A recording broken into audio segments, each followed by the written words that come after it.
hadday culimo hadasho caamadii cabaado bulshadina calaacashay cudur laga falceli gebi anna waxaan cabirayaa codadkii caruurtee codsigayga wuxuu yahay cid kastoo i daawata sheer ha igu ceelina caabuqaan fidaayee cirooliyo caruur iyo cutushiyo baralays cidna aanan dhaafeen caalamka gilgilaye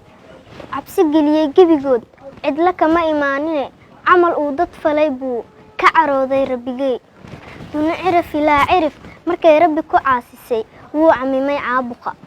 inkastoo calmaaniyo kuwa diin ka caagini ciifo ay ka keeneen inuu cudur ciqaab yahay cagta uma dhigeenee caddeen baanu haynaa hadduu yahay wax caadi ah cilmi maanta ma yaree cishaduu imaan ka hor maxaa loo caddeyn waayey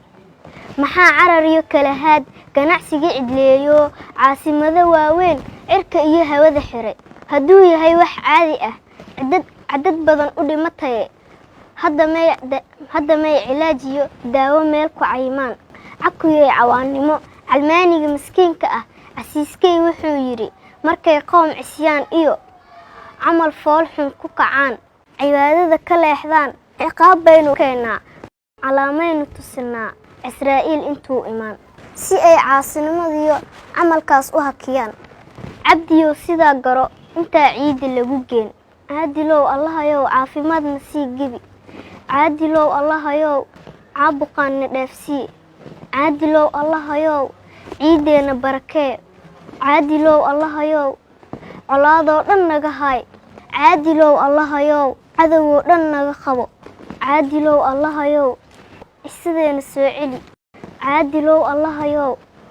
cududeenna isku keen caadilow allahayow shacabkeenna isu celi wuu kala caraabaye soomaalaha iscaawiya cudud iyo midnimo hela haddaad cudur ka cabsateen sanka iyo curuuqaha afka caad aburiseen mara aad ku caminteen colaadaa ka sii daran oo horay inoo cuntee ee dib yaana loo celin